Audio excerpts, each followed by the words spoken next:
Yeah, I think how far I've come, because I come from a very little town where, not many people like me do what I've done. Take the time to understand yourself, because then you'll follow your path. And I think being at peace with that is like the best gift you can give yourself. And I was terrified. I thought they'd fire me. And but I was very honest with why I got it wrong, what's happened, the market Welcome, dynamics. everybody, to A Beginner's Guide to Being a Grown Up. I am incredibly excited to have Viv Paxinos with us today. She is the CEO of Albright, which is a global collective of over 500,000 ambitious women, and is committed to creating a more equitable world for all. Formerly Global GM of UNiDAYS, one of the world's leading student affinity networks. She has successfully worked across businesses and lifestyle brands and has been in senior roles at BBC Worldwide, at Comcast, at Discovery Inc, and has a massive legacy of delivering global growth for brands, and is a massive advocate for women. And so I'm super excited to have her here today. Viv, welcome. Thank you for joining us. Thank you so much for having me. I'm so excited about our conversation Me too. Me and too. your podcast. Thank you.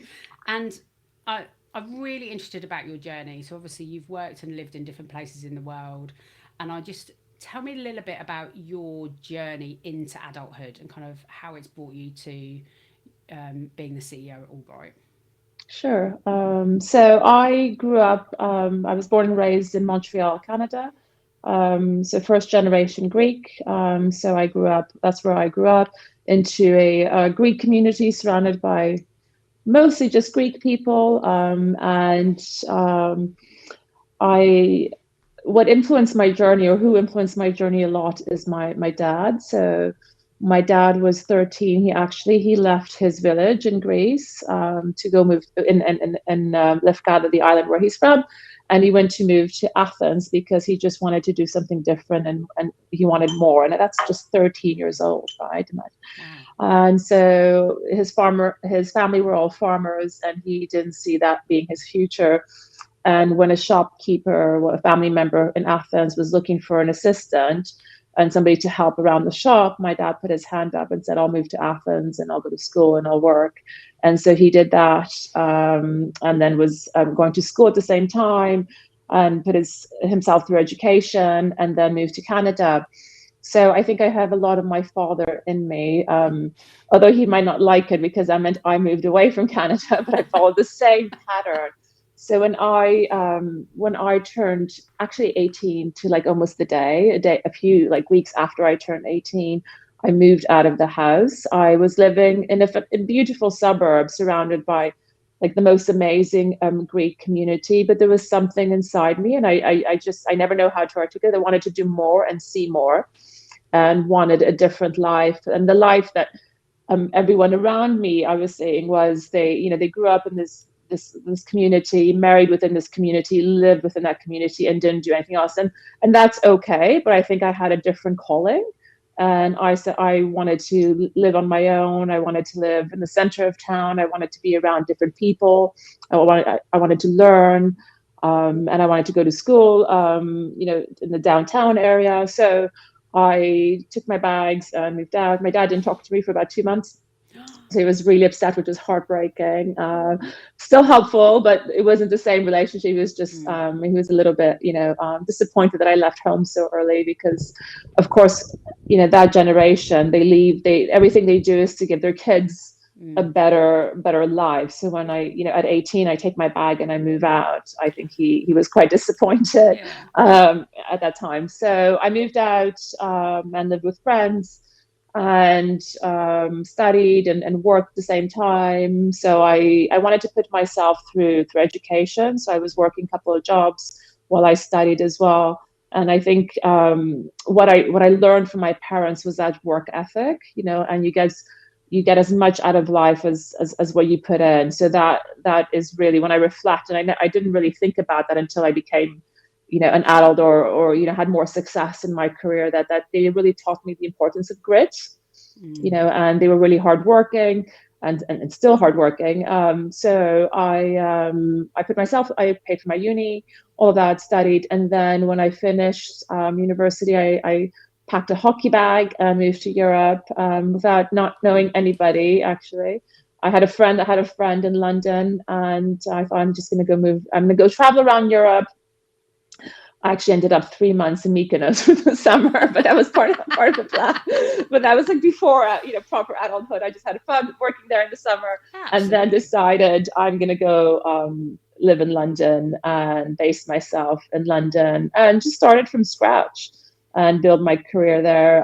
When in Montreal, I was working for a photography agency where I represented some really amazing photographers, Mm. specifically in the fashion industry. So I thought the most natural thing for me to do was to just continue that path. And I did. And I worked for some brilliant photographers like Michael Roberts, Helmut Newton, Wow. some brilliant Alice Springs, so Helmut's wife. So I did that for a few years. And then I saw an ad in a magazine and a newspaper, like you used to do in like the old days. And I applied for it, and it was an ad to work for MTV. And I was in my 20s. I thought that's pretty cool. It'd be great to work for MTV. I can go to a lot of nice gigs and meet some great people. And I remember the interview as if it was yesterday. The person who was supposed to interview me got called in sick, so I got interviewed by one of the more senior people on the team, and he hired me on the spot. And then Wow. I worked with him for 13 years across different media companies. So every time I stayed with him for about 5 years at MTV Viacom, and we did some great work. And then when he moved on to a different role, 6 months later, I'd move and join. And then 6 months later, when he moved on, so we worked together across three businesses. And then it came a point where I felt I needed to do and work with somebody different. And he's still a very great friend and mentor and a coach and all of that. So that's when I joined Discovery, because I joined to help them with their sports proposition. They had just acquired the Eurosport, the rights for the Olympic European broadcast, and I love sports. It's something my dad instilled in me from a young age. So I did that, and that was, working for big corporates. That at the time it felt I'm quite entrepreneurial, and I have quite an entrepreneurial mindset. And at the time, I thought, oh, there's so much red tape. I'm not getting things done. But I actually learned about how to get things done properly, which was really Yeah. important later in my career, right? Mm. And now I value that experience. So I went from large corporates to then I decided I really wanted to shift industry. I didn't want to be siloed in one sector. Nothing wrong with it, but I just felt it was time for me to learn. And I wanted to get into tech because all of my clients, my partners were talking about tech. And so then I went to work for a company called UNiDAYS. So I was running that globally and scaled that fairly quickly from 7 to 20 million users. And I learned so much. And I had the most brilliant team. But it exhausted me through COVID because it just exploded, right? Because everyone was home and it's an e-commerce marketplace. So it was quite busy. And I had my second child when I was at UNiDAYS, and I went back to work after just very short period. And because we were home, I just thought, well, I can work during COVID and have a baby. I might as well make the most out of my time at home. And then I met one of the founders at Albright in my communal garden throughout COVID, and we kept speaking about business, the importance of women supporting each other. And she asked me to join Albright to help them really build their digital and academy proposition. So I joined in that capacity, but a few weeks, probably less than 2 months in, I was asked to step in as CEO. And I'm going to pause there because there's just so much to say after that. But that's really what led to the journey. So, I always felt like I knew that one of my gifts was to lead a team, I can inspire trust. And I always knew from that point of view that I wanted to go into a leadership position. I felt Albright was right because I had become this anchor within my friends and my peer group to support them when they were negotiating their roles, when they were negotiating new contracts, help them get their bonuses, help them guide them. And I had also seen, behavior in the workplace that doesn't necessarily, support women all the time. And I thought this was such a great opportunity to merge my passion for driving business transformation, profitable businesses, because I'm very commercially driven, but also my passion for purpose and making a difference, which is something that is really, really important to me. So it felt like the perfect combination. That's amazing. And Albright has such an amazing reputation for supporting women, both in business and personally in careers and stuff. So it's obviously a really obvious fit, given that, as you say, you were doing it outside of work Yeah, for your friends yeah, already. yeah, So going back to your 18-year-old self who picked herself up from a suburb and threw herself into a wider world outside of that community you'd grown up in, what would she recognize in you today? You talked about your yeah, entrepreneurial spirit and yeah. drive and grit. What would she recognize if It's she's such a looking great today? question. I think she'd recognize my curiosity, right? Always wanting to learn more. It's not necessarily about doing more, but always wanting to learn. And I'm just naturally very, very curious and ask a lot of questions. As you know, I'm always wanting to get to know people, learning about other sectors. So she recognized that. I guess my desire for learning and curiosity, which is means my desire for growth. Mm-hmm. I think she'd recognize that I always want to grow, and I think that's probably been a thread throughout my entire life, and that just gives me joy, right? And it gave me joy when I was young. It gives me joy now. Before we jumped on the call, I was sharing how I interviewed somebody from a completely different sector yesterday, Mm. and actually that conversation just brings me so much growth, and I think that's what for me leads to joy, right? So I think she would Yeah. recognize that. She would recognize an energy, which I think anyone that's ever worked with me in the last like 15, 20 years would say, gosh, where do you get your energy from? Mm. And I think that curiosity and the learning comes with energy, because Mm. I get energy from being around others, from learning from others, from the most junior person to the most senior person. So I think those are the two things.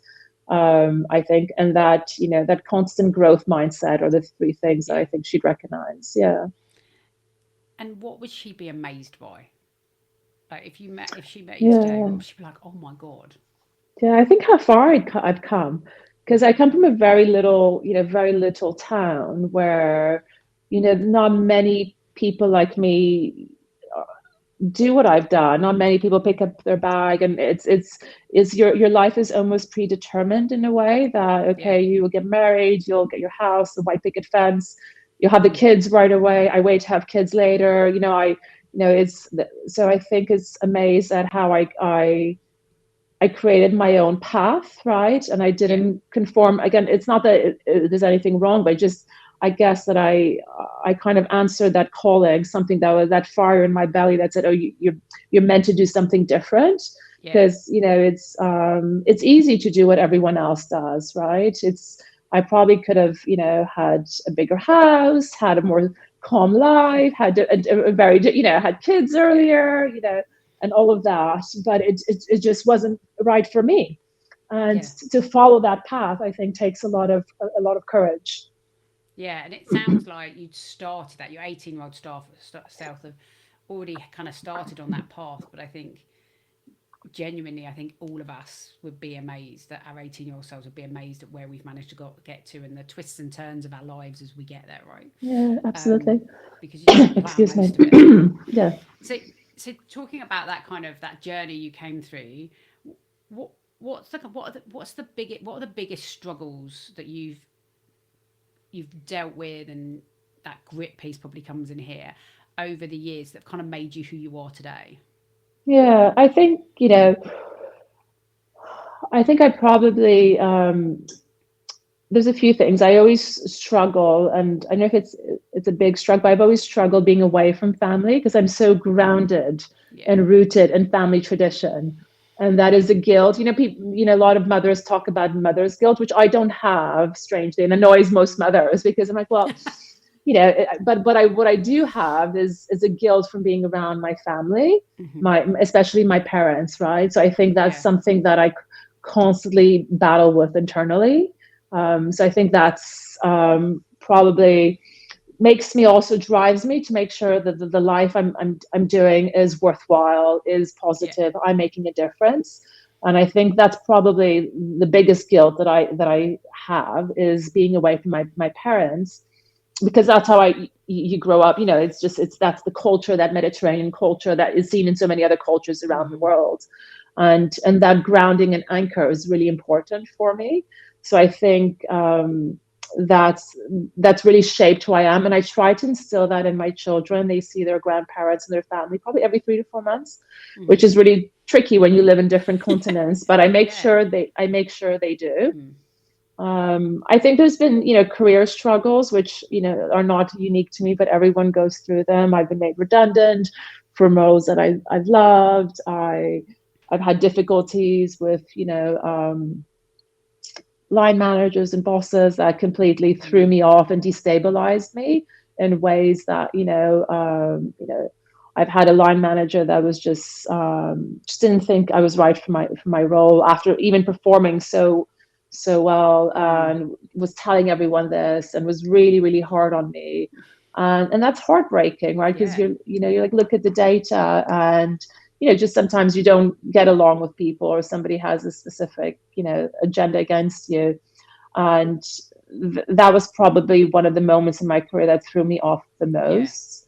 And because even though it's not about you, you can't help it. You're human, right? You reflect and you think, and you have to pick yourself up. And I think, especially as women, a lot of us have faced those challenges in the place, perhaps with male or female counterparts, right? So I think that there was a particular situation in the workplace that was really, really tough on me, and questioned, you question your skills, you question your intelligence, all of that. And you almost have to go through this, you have to grieve it, and then you kind of go up and down, right? It's a whole process, and then you have to get support. And even though I know, because that's what I speak to about women in our community, even though we all know that it's part of your learning and it's part of your journey, it doesn't make it easier, right? And it's just, so I think there's been a few moments like that in my career. There was a moment when I was at one of the media companies that I made this big business pitch to the CEO to launch into a new market, and I got the backing from the executive team. And then there was a lot of it was to launch in the Middle East, and there was a lot of challenges in the Middle East, and we had already spent so much money in launching, and I got my numbers and my forecast wrong. So then I had to go back to that board and just say, look, I've got it wrong. And I was terrified. I thought they'd fire me. And but I was very honest with why I got it wrong, what's happened, the market dynamics. And the CEO was brilliant. He's like, well, we tried, and that's great. And I want you to always bring projects like that to me. So there's been some really high moments like that, which in my head I thought were going to be disastrous. And because we live so much in our head, we think about what might happen versus what's actually happening. I think coming to London with just a backpack was also really tough, because you got to make it work. I mean, I can always go back home, but you just have to make it work. You have no choice. And I think that taught me a lot about resilience. Being made redundant, being pushed out of a company builds that resilience as well, right? Being pushed out when you don't want to leave teaches you about character, and you become more confident in who you are once you come out of that process, right? Once you pick yourself up. But I think these are the moments when you go through that challenge, whether it's in the workplace or personally, that really shape who you are. But they're so tough when you go through it. But I know it's part of, everyone goes through it, right? Yeah, I think, as you say, that kind of feeling of rejection when you get made redundant, or when someone clearly doesn't get your value, even if you feel you're adding value. So it probably goes back again to what you're saying about grit, and your, how you grew up and what you learned from your family. Kind of how, when you got made redundant, or when you were having that challenge with a boss, how did you approach managing through that roller coaster of kind of rejection? I think there was a period where I was just on the sofa thinking, I can't believe it. Right. And I'm so, like, I'm really honest about that, because, I don't magically say it happens and that's it. I'm super strong and that's great. I'm, that this is an opportunity to shift life right away. I get there eventually, but it is a journey. So at first it is a period of a couple of weeks, I think, a few weeks of on the sofa, just feeling sorry and just saying, I can't believe it. And then when you speak more to, I think this is where having a good network and having people, friends around you, and pulling them in to support you, which I do more now. And when I was younger, I didn't as much because I almost felt a bit of shame or embarrassed that that happened. Oh my God, I was made redundant. What does that mean about me? Or I was pushed out by a boss, which I couldn't believe happened. You feel a little bit embarrassed, right? And you feel like, and I like to talk about it because it's so important women not to feel that shame, right? That it does Yeah. happen. So once I got through that period, I then pull people who are around me and support me, and then I slowly start to make that plan. I think you feel the most anxious and stressed when you're not in control of a plan. So Yeah. once I get my friends and people in the industry who support me, and I talk to them about it, and it normalizes it, and they'll tell you, oh, I have as well, and now when people come to me, and they've been made redundant, I do so much to try and support them because it is a hard thing sometimes to talk about, right? Because we're all proud of what we do, and work is such a big part of who we are, right? But I'm lucky to have a great family and friends, and they help pick me up, really. And then there comes a point where that's when my grit and my resilience comes through and say, right, Viv, you need to keep going, right? It's Yeah. not the end. And then I spend time, make sure I go out to my network, speak to people, recruiters, and find my way. And I think it's when I start to embrace it as an opportunity that then things fall in place. When I became okay with it, but I think you have to get to the point where it's like grieving a loss, and then you become okay with Yeah. it, and then you put a Yeah. plan in place. And I think you're so right. It's so important we talk about that because I think one of the things that I reflect on, and part of the reason for the podcast, is when you see successful people, I think it's easy to assume that they haven't been through that, and easy to assume that actually, everything they've done has been successful. They've never had to Uh, walk into the office of the boss and go, do you know what, we spent all this money and it hasn't worked. But actually, it's part of that learning experience. yeah, And yeah, you're right, as younger women, we probably don't talk about it as much. And I think as we get older, we get much more confident and comfortable in ourselves. Maybe comfortable is the better word. And we just think, do you know what, this is really important to talk about. yeah. So, And mostly that, like, it's not something to be embarrassed of. It's no, rarely you, it's the company, it's things that are beyond your control. yeah, And I've learned that as I've gotten older, and have some good like mind hacks and mindset. Your mindset evolves, right? And the yeah, more you go through the challenges, that's what builds the resilience. So now I know, okay, it's not me. It's things that are outside of my yeah, control. Yeah, yeah. And maybe better things to come. That's why I always look to is, exactly. did it happen for a reason? Have I got something better? And you wouldn't be where you are now if those things hadn't happened. I think Yeah, that's a really good learn, isn't it? yeah. So, talking about decisions, so that we've talked about kind of decisions that have been made for you that have impacted your life and your journey. What's the best decision you've ever made? Was to move to London because it's just opened up my world in like ways I could never imagined. And from the people I meet, the experiences I've had, I didn't know what I was doing. I mean, I was like 21, right? I was young. And I think 20 years ago is different to being 21 now, right? It is different. Yeah, absolutely. It's just we didn't have as much access to content and so on 20 No. years ago. So I think that was definitely the best decision, and following my gut about, okay, there's something more for me. I'm destined to do more. And I think that took, a lot of courage, but also has opened up a world of opportunities. I often think, what if I had stayed? I would have had a great life, but just a different one, right? Yeah. And as I mentioned earlier, probably an easier life because I have family around me and such a support. And real estate is so much cheaper in Canada, and the whole life is cheaper in Canada, and wouldn't take me, all of that would have been easier. But, I don't think, women are made to just live in comfort, and not me anyway. Yeah. I'm made to, I feel like I was made to do more. And I think that was one of the best decisions I took. Amazing. And I Yeah. and I love that piece about following your gut.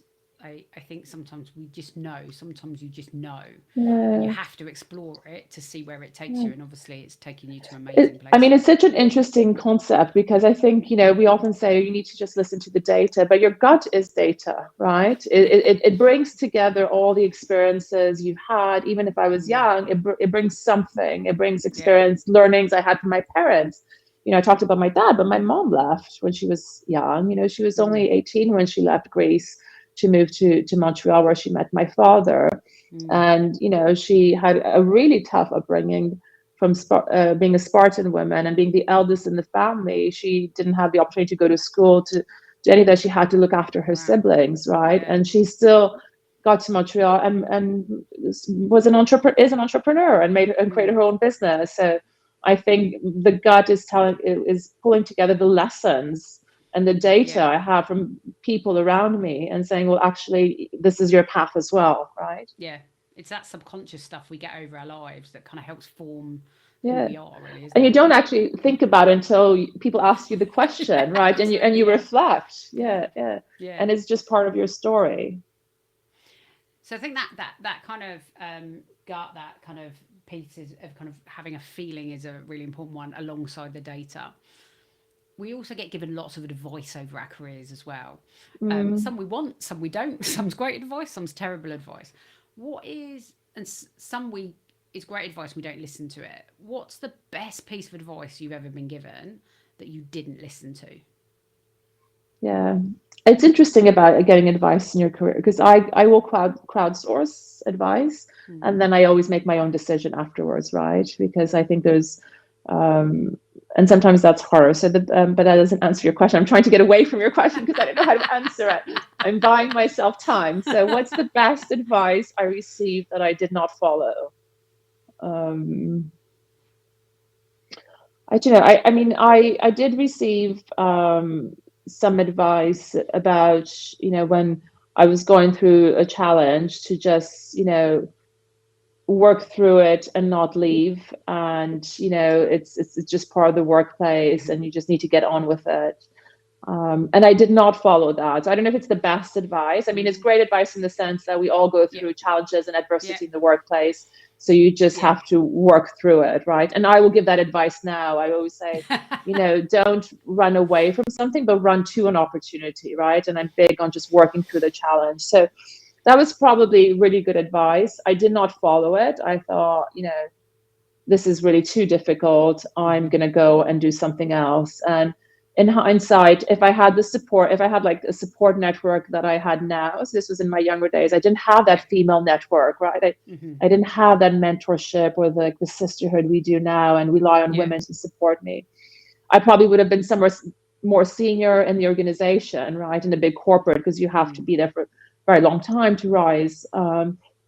But in a way, I'm so pleased I didn't take that advice Yeah. because it's led me to Absolutely. another Yeah. path, right? Yeah. Does that make sense? No, it makes complete sense. I think Yeah, it's really hard when you get advice that makes sense to yeah, follow your own path. yeah, But yeah, from talking to you and listening about your story, following your own path is something that's clearly very inherent.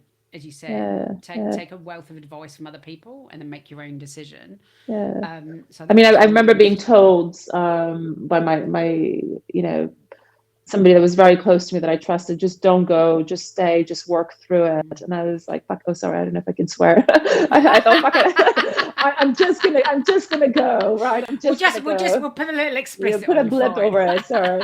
I was just like, it doesn't feel right. I'm gonna go, and I'm just, this is not right for me. So Yeah. again, I would have had a different path and Mm. probably been Yeah. a very senior exec at that large corporate, but it didn't feel right. Which, Yeah.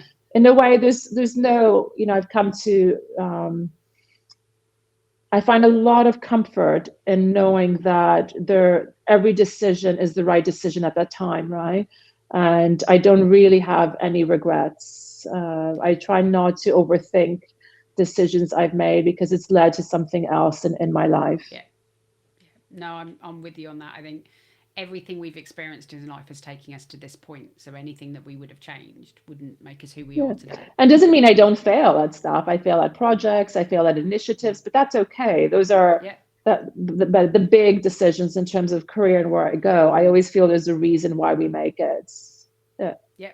It's part of being a grown up, right? It Failure. is part of being so much easier if you're a child. Oh my God, yes. Absolutely. So much work being a grown up. Oh yeah, like it always gets me that as a child, when you're learning to walk, you fail so many times before you get to Yeah, stand, and every time you try, your parents are there and egging you on to try again. And as yeah, adults, I think it somehow flips on its head, which yeah. always blows my mind. I love seeing life through my children, and I've got a 4 and a 12-year-old, and the 4-year-old, when he plays sports and he's not quite getting it, he always, like, he was playing trying to play basketball and put the ball through the hoop, and every time he'd miss, he'd be like, almost, and then he'd try again. So it was just such a Oh, lovely, yeah, like, he's like, yeah, I almost got it, but I didn't, so I'm going to try again. I think, oh, that's so lovely, and just watching their they don't see failure in the same way no, we do. I absolutely love no. seeing it through their eyes. I love that almost, and Yeah. such a joyous as well. Yes, yeah. And he I will laughs get about it. it. The Yeah, optimism, I love it. yeah, yeah. That takes us to my final question, really perfectly actually, which is, as I interview amazing people and I listen to their stories and the things that they've learned about being a grown up, is thinking about the things that we wish we'd known. So Mm, what is, if we made a book of the beginner's guide to being a grown up, what's the one thing you would put in there? What one nugget would you put yeah. into the beginner's guide to being a grown up? But the time and the work to understand who you are. Love it. And I'll explain if we have time. Yeah, definitely. I get, as you know, Sam, I get to meet and interview so many brilliant people in my career, from like heads of states to CEOs, and everything I've learned from them has always come down to knowing who you are. And and for me as well, I've done a lot of work, probably only in the last few years, I'd say the last 4 or 5 years, to really understand who am I, what's important to me, my values, what I say yes to. Everything comes back to what I say no to. And once you really know who you are, I probably knew who I was, but didn't do all that intentional work on really defining it. And you say no to more things, you back yourself all the time. Mm-hmm. And it Yeah. gives you that inner resilience to deal with things. And I've nurtured that, particularly over the last 3 years, where I took on a business that had challenges post COVID and so on, and meeting so many people, which is where I've learned so much about the importance of connecting with who I Mm. am. And I place that as a number. It fuels your health, it fuels your like your performance in the workplace, your personal relationships. And it's hard to do that work because you have to face yourself, and you Mm. have to face and be honest with yourself. And I got support to be able to do that work, but I took a lot of time to do it. And then an energy, I think, flows through, right? And an energy comes through you when you are comfortable with who you are. And if I can do one thing to inspire women, or everyone, but is to do that work earlier, to Yeah. really take the time to understand yourself, because then you'll follow your path. And I think being at peace with that is like the best gift you can give yourself. Yeah. I love that kind of taking the time to know yourself and Yeah, set your boundaries and know what you're about. I think that you're yeah, right, and it's so important, and it's yeah, something I think we don't prioritize, yeah, especially as women. yeah. That's amazing. Thank you, Viv. Thank you so much for taking the time today. It's been Um, fascinating listening to your story, and I know you'll have given some people who are listening some amazing nuggets. So thank you so much for coming on the Beginner's Guide to Being a Grown Up, and sharing your story with us. Thank you so much for having me. I loved our conversation. Me too. Mhm. Thank you for listening to this episode of A Beginner's Guide to Being a Grown Up. If you enjoyed it, please like, follow, and subscribe wherever you get your podcasts. If there's someone who inspires you that you'd like me to interview, you can find me on LinkedIn, Instagram, and TikTok. In the meantime, enjoy being a grown up.